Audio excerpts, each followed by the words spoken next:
Dijonai Carrington's endorsement world just collapsed. Not slowly, not through a long managed negotiation. Overnight, in the way that only happens when a public moment spins so far out of control that every executive connected to an athlete's name reaches the same conclusion at the same time. We need to get out. Dijonai Carrington is looking around the room like, oh my God, I've never been in this much fire. I mean, it's getting so bad that now her endorsements are potentially about to pull out on representing Dijonai Carrington. Think about what that image represents. An athlete who earned a Reebok contract, a real multi-year deal built around her as the face of a basketball relaunch, sitting inside a firestorm of her own making, watching the commercial infrastructure she spent years building start to give way beneath her feet. This is a story about 1 week that changed everything. And the wildest part, she had multiple chances to stop it. Reebok is reportedly dropping their endorsement for Dijonai Carrington after she attacked Sophie Cunningham. Let's go. Reportedly, that word is doing a lot of work right now, but here's what we know for certain. The noise around Carrington's name became so loud, so fast, so toxic from a brand perspective that the question isn't really whether the deal survived, it's whether anything did. If that rumor is accurate and the pattern of what happened this week makes it entirely plausible, Dijonai Carrington is now looking at the consequences of a sequence she could have interrupted at 5 separate points and didn't. Let's go through every one of them, because this story is not just about a foul. It's not just about a tweet. It's about what happens when a professional athlete's judgment fails publicly at the exact moment the entire league is under the brightest spotlight it has ever been under. Sky versus Fever, nationally televised. The kind of matchup that draws cameras from outside the usual WNBA audience because Caitlin Clark is involved, and wherever Caitlin Clark goes, the viewership numbers look different from the rest of the league calendar. That visibility context matters, because the same play that might have cycled through sports media in 2 days as a hard foul and ejection story became something else entirely because of the audience size. More eyes means more reaction. More reaction means more pressure. More pressure means more consequences. And Dijonai Carrington apparently had not fully calculated the weight of that equation when she made her next several decisions. Sophie Cunningham had already beaten the defense. The play was over from a basketball standpoint. She was going to score. What Carrington did next was not a basketball play. Officials do not upgrade calls to flagrant foul penalty 2 based on basketball plays. The standard is unnecessary and excessive contact, head and neck contact. That phrasing appears in the replay review because it is the specific type of contact that triggers the highest foul classification. It is not accidental. It does not describe someone who was trying to make a play on the ball and misjudged. It describes someone who arrived at a spot where the ball was not and made contact with the most physically vulnerable part of a player's body. The officials saw it, they reviewed it, and they confirmed it immediately. Damn near came across like decapitating her. That is the kind of language commentators use when the image is unavoidable. When there is no favorable angle, no way to make the frame look better, no edit that changes what happened. The commentator saw it in real time and said what everyone watching was thinking. So at this point in the story, Carrington is ejected, the play is being replayed and condemned on national broadcast, and she is walking to the locker room. What she does next is the decision that turns a bad basketball moment into a career-altering event. She picked up her phone. There is no world in which the timing of that tweet helps. She is in the locker room after being ejected. The replay is still running. The commentary is already locking in the narrative. The audience, a large, diverse, nationally distributed audience watching on a Tuesday night, is processing what they just watched. And the first public communication from Dijonai Carrington after all of that is white privilege. No sentence, no target, no explanation, no context that would allow anyone in the audience, supportive, neutral, or skeptical, to understand what she was connecting those two words to. Just the words in the moment from the locker room during the game. It is impossible to overstate how much that choice changed what happened next. By the next morning, the coverage had shifted. Sports media programs, including national shows that rarely spend significant time on the WNBA, were running segments. The topic wasn't whether the flagrant call was correct. That was settled. The topic was the tweet. And once the topic became the tweet, Carrington's challenge changed completely. It was no longer about defending a basketball decision. It was about defending a communication choice, explaining what she meant, why she said it, what connection she was drawing in a media environment that had already formed a strong initial opinion. You hit her in the head and you drew blood! Emmanuel Acho is not a commentator who shies away from defending athletes when he believes they've been treated unfairly. He has built his public platform specifically around having nuanced, informed conversations about race in sports and American life. When he calls a racial framing ignorant and asinine, That carries weight that a generic critic's reaction does not. The subtext of Acho's statement was, "This is not a case where you can accuse the critics of not understanding. This is a case where the communication was genuinely indefensible. The framing didn't work. And if the most prominent voice in sports media on racial topics is telling you that, you are in a very difficult position." This response strategy has a structural problem. If the tweet was not about the foul call, then what was it about? The tweet was sent from the locker room immediately after the ejection, from inside a game where the only notable event was the flagrant foul and its aftermath. The audience's assumption, which Carrington is now calling out as a critical thinking failure, was the logical conclusion of the only available context. If she had a different target in mind, the response needed to name it specifically. "I was referring to X. Fill in the blank with a specific articulable point. Without that, telling the audience they assumed wrong is not an explanation. It's a deflection. And deflections in the middle of a media storm make the storm bigger, not smaller." The Stanford reference deserves its own analysis because it represents a specific type of communication error that plays badly with almost every audience simultaneously. With skeptical audiences, it reads as, "I'm better educated than you, so you should defer to my interpretation." That response to a charge of poor communication judgment does not address the judgment question. It attempts to use credentials as a substitute for a clear answer. With sympathetic audiences, it creates discomfort because it introduces class and elite education into a conversation about race and equity in a way that doesn't map neatly onto the original claim. The net result is that the Stanford reference expanded the number of people who were uncomfortable with the response at precisely the moment when Carrington needed the number of uncomfortable people to shrink. This response from Cunningham did something that Carrington's responses couldn't. It closed the subject. There's no thread to pull. There's no claim to rebut. There's no tone to criticize.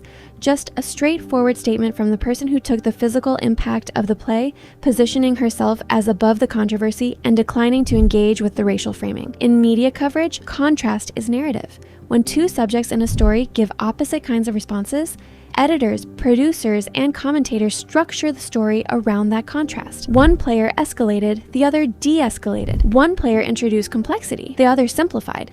The audience draws a conclusion from the contrast that goes beyond the specific words either person said. Carrington's team had to have known this was happening. The question is whether there was any avenue left at that point to change it. Reebok signed Dijonai Carrington because of a specific set of attributes they believed her presence would attach to their brand. Athletic performance, defensive tenacity, WNBA relevance at a moment when the league's national profile is rising, community authenticity. Those are real attributes. They were worth real money. But a brand endorsement deal is not just a transaction, it is a bet on association. Reebok's marketing team was betting that when consumers saw Dijonai Carrington wearing Reeboks, the feeling they associated with her would transfer to the product.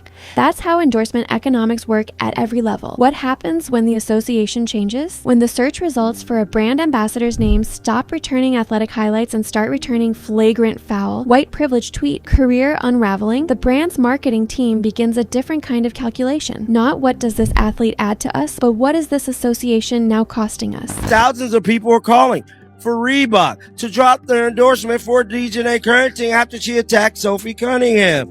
Now, this was from earlier this morning. A single bad moment can be managed with a single clean apology and a period of silence. What Reebok appears to have concluded is that the aftermath, the public back and forth, the multiple conflicting explanations, the escalating tone, signaled that the clean exit was not available, that more controversy would follow, and that the risk-adjusted value of maintaining the deal had flipped negative. Something worth understanding. Brand termination decisions at this level do not happen because one executive woke up angry one morning. They happen because teams of people run concurrent processes: social listening, consumer sentiment tracking, legal review of morality clause provisions, marketing pipeline assessment, and those processes converge on a recommendation. The fact that reports of Reebok's decision are circulating within days of the incident tells you that the internal process started immediately. Someone at Reebok pulled the social data within hours of the tweet. Someone flagged the news cycle trajectory. Someone reviewed the contract language. Someone made the risk assessment, and then the decision moved moved. Carrington's window to change that outcome was very small, essentially limited to the first 48 hours after the tweet. A clear, specific, contrite response in that window might have given the brand a reason to pause the process. The actual response pattern gave them reasons to accelerate it. The Reebok deal, if terminated, represents more than the financial value of the contract itself. Shoe deals with brands that are running basketball relaunches carry a specific kind of cachet in an athlete's endorsement portfolio. They signal that the brand believes in you as a face, not just a spokesperson. They open doors to other conversations. The loss of that deal, in this way, through this sequence, will be a data point in every future endorsement conversation Carrington has. Brands conduct due diligence. They look at the history. They talk to each other. A deal that ended in a morality clause invocation following a public controversy is a different story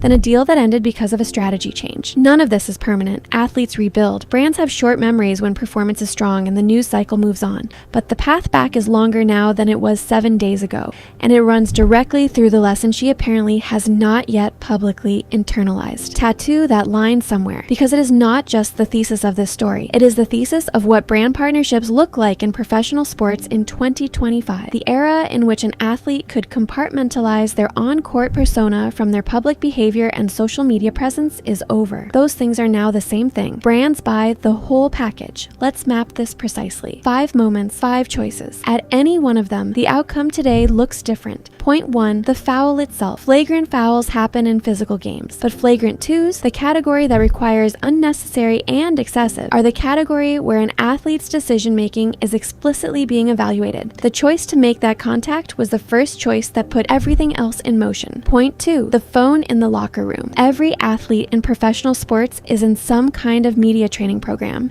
The single most repeated piece of advice in those programs is, do not post from an emotional state. 45 seconds of waiting might have looked like an hour in that moment. It would have felt like nothing when measured against what followed. Point 3, the first response. I never said that, as an opening defense requires the audience to accept that the tweet meant something other than its obvious situational context. That is a high bar to clear. A better opening response identifies specifically what the tweet was about and acknowledges that the timing was poor, even if the underlying point was legitimate. Point 4, the credential deflection. When you are being criticized for communication judgment, invoking your education as a defense against the criticism is itself a communication judgment failure. The Stanford reference created a second story that ran parallel to the first one. Point 5, continuing to engage publicly. Every new statement generated a new news cycle. The story had oxygen as long as she was feeding it. Going completely quiet after point 3, issuing one final specific statement and then letting time do the work, would have started the decay process on the story much faster. 5 points, 5 off-ramps. The story kept accelerating because none of them were taken. One more dimension deserves space here, because it shapes everything about how the consequences landed. This happened during a period when the WNBA is in active conversations about its commercial future, television deals, expanded sponsorships, potential franchise expansions. The league's negotiating position in all of those conversations is directly tied to the perception of its athletes as brand partners.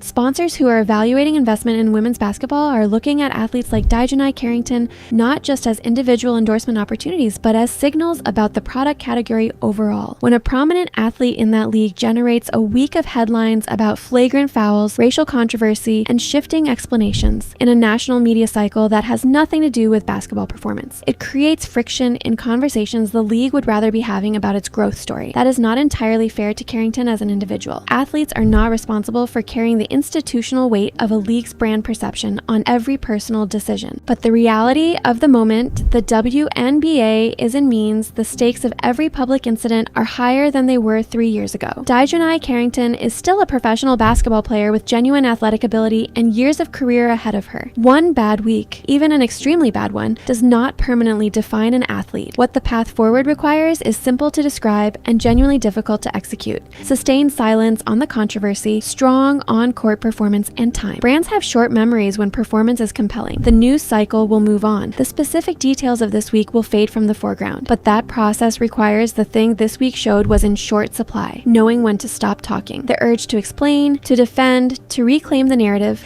That urge is completely understandable and completely counterproductive in a crisis of this type. The narrative reclaims itself on the court, not on social media, not in media responses. On the court, she has that opportunity. Whether she takes it the right way is the only open question left. One hard foul on Sophie Cunningham. One impulsive post from a locker room. 3 explanations that created 3 new problems. And now the biggest commercial deal of her career reportedly gone. Dijonai Carrington is learning in real time that in today's WNBA, the court is only half the arena. The other half is every screen, every comment section, every brand monitoring dashboard running sentiment analysis on her